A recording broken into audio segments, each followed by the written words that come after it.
అనుదినం దేవునితో.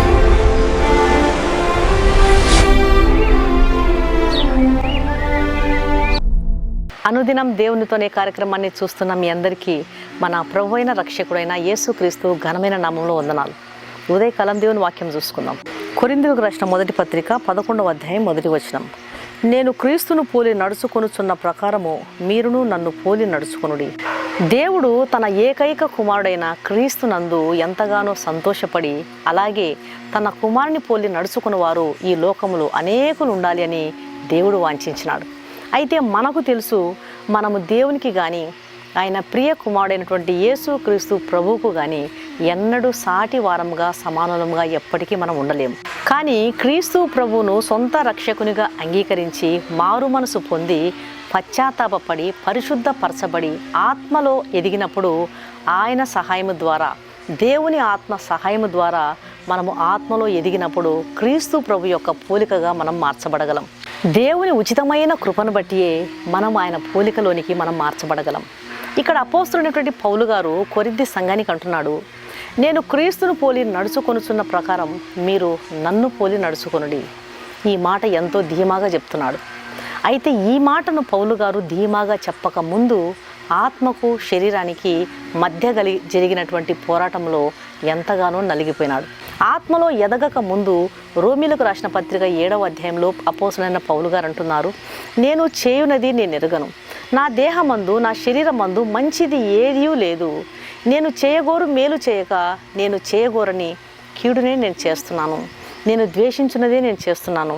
నా యందు నివసించు పాపమే కానీ నేను కాను. నా దేహమందు మంచిది ఏదీ లేదు. అలాంటి పౌలు గారు ఆత్మలో ఎదిగిన తర్వాత నేను క్రీస్తును పోలి నడుచుకొనుచున్న ప్రకారము మీరు నన్ను పోలి నడుచుకొనుడి అంటున్నాడు. మనము రక్షించబడిన తర్వాత ఆత్మలో ఎదగాలి.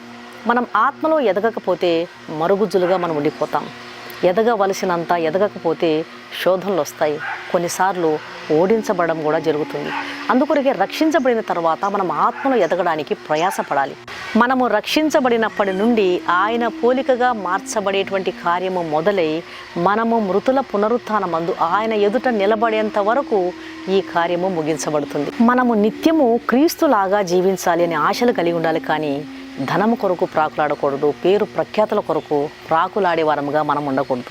ఒక మిషనరీ తాను సేవ చేసినటువంటి స్థలానికి వచ్చిన వెంటనే ఆ గ్రామంలో సువార్త ప్రకటించడానికి మొదటి కూటాన్ని ఏర్పాటు చేశాడంట. గ్రామస్తులందరూ వచ్చినారు. ఈయన చక్కగా వర్తమానం అందిస్తుంటే వారందరూ ఉత్సాహంగా సంతోషంగా వింటున్నారు. ఈ వర్తమానికుడు వర్తమానం చెప్తూ ఉంటూ మధ్యలో క్రీస్తు ప్రభువారు దయగలవాడు, ఆయన అత్యంత కృపగలవాడు, ఆయన కరుణాశీలి అనేటువంటి మాటలను ఉపయోగిస్తూ తన వర్తమానాన్ని చెప్తున్నాడంట. అయితే వింటున్నటువంటి ప్రజలు అవును అన్నట్లుగా సంతోషంగా తలలు ఊపుతూ ఎంతో ఆనందంగా వాక్యాన్ని వింటున్నారంట. వారి ముఖాలు సంతోషంతో చిరునవ్వుతో కలకలలాడిపోతున్నాయంట. వారందరినీ చూసినటువంటి ఈ మిషనరీ ప్రసంగాన్ని మధ్యలో ఆపేసి, నేను ఎవరి గురించి మాట్లాడుతున్నానో మీకు తెలుసా అన్నాడంట. అంతలో వారిలో ఒకతను లేచి, అవునండి, మాకు తెలుసు, మీకంటే ముందున్న బోధకుని గురించే కదా మీరు ప్రసంగిస్తున్నారు అన్నాడంట. అప్పుడు ఆ గ్రామస్తులంతా లేచి నిలబడి, అయ్యా, మీరు చెప్తున్నటువంటి వ్యక్తి మా గ్రామానికి క్రమంగా వస్తూ మాకు మందులు సరఫరా చేసేవాడండి. సువార్తతో పాటు మా బాగోగులు కూడా అతను పట్టించుకునేవాడండి. మాతో ఎంతో ప్రేమగా దయతో వ్యవహరించేవాడండి. ఎంతో క్రమంగా వస్తూ ఉండేవాడండి. అయితే ఈ మధ్య అతను రావడం లేదు, నిలిచిపోయాడండి, ఎందుకండి అని అమాయకంగా ఆ గ్రామస్తులు ఈ ప్రసంగికుని అడిగినారంట. ప్రసంగిస్తున్నటువంటి కొత్త మిషనరీకి అర్థమైందంట, గతంలో ఇక్కడ సేవ చేసినటువంటి ఆ మిషనరీ ప్రజల్లో ఎంత బాగా ఆదరణ పొందాడో, ఎంతగా క్రీస్తును పోలి నడుచుకున్నాడో, ఎంత మంచి మాదిరిని చూపించాడో ఈ మిషనరీకి బాగా అర్థమై అప్పటి నుండి అతను కూడా ఆ మిషనరీ లాగానే నేను కూడా క్రీస్తును పోలి నడుచుకోవాలి, నేను కూడా ఈ ప్రజలకు క్రీస్తు ప్రేమను చూపించాలి, వీరితో నేను దయగా వ్యవహరించాలి అని అనుకున్నాడంట. గ్రామస్తులు ఆ మిషనరీలో క్రీస్తును చూడగలిగారని గ్రహించుకొని అతను కూడా అప్పటి నుండి మంచి మాదిరికరమైన జీవితాన్ని జీవించడానికి ప్రారంభించాడంట. దేవుని బిడ్డలారా, క్రీస్తును పోలి నడుచుకునేటువంటి దైవజనులు నేటి సమాజానికి చాలా అవసరం. క్రీస్తు స్వభావం కలిగినటువంటి దైవజనులు నేడు సంఘాలకు చాలా అవసరం.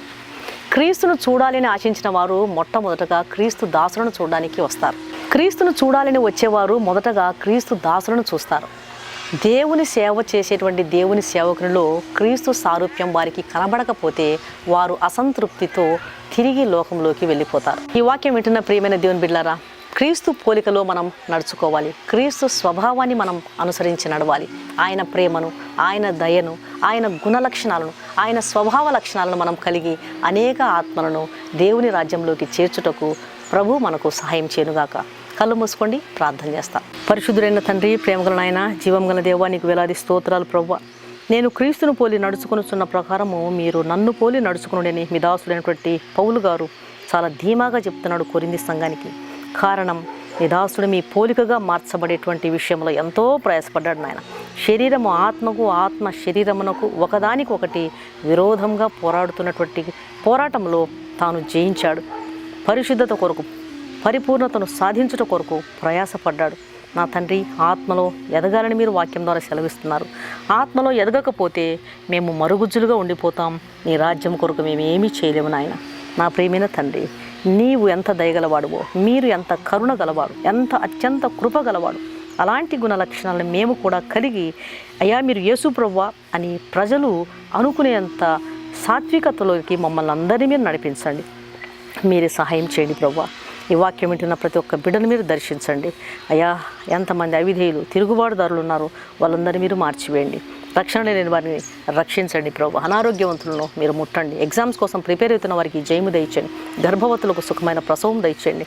నా ప్రియమైన తండ్రి, గర్భఫలం కొరకు ఎదురు చూస్తున్న వారికి మీ సహాయం అందించండి. ప్రయాణాలు చేసే వారిని మీరు కాపాడండి. వాక్యం వింటున్న ప్రతి ఒక్కరిలో కూడా లోతైనటువంటి పశ్చాత్తాపము మీరు దయచేయండి. నీ పోలికగా నడుచుకున్నటకు, నీ పోలికలోనికి మార్చబడగలుగుటకు ప్రతి ఒక్కరికి సహాయం చేయమని యేసు నామమున అడిగి వేడుకుంటున్నాను తండ్రి, ఆమేన్. ఈ వాక్యం వింటున్న ప్రియమైన దేవుని బిడ్డలారా, దయచేసి దేవుని వాక్యం అనేకులు విని మేలు పొందే విధంగా, ఆశీర్వదించబడే విధంగా, రక్షించబడే విధంగా దేవుని వాక్యాన్ని షేర్ చేయండి. వార్తాపత్రికలు దేవుని రాజ్యాన్ని ప్రకటించలేవు, దేవుని వార్తను అవి ప్రకటించలేవు. దేవుని వార్తను ప్రకటించే పత్రికలు మనమే.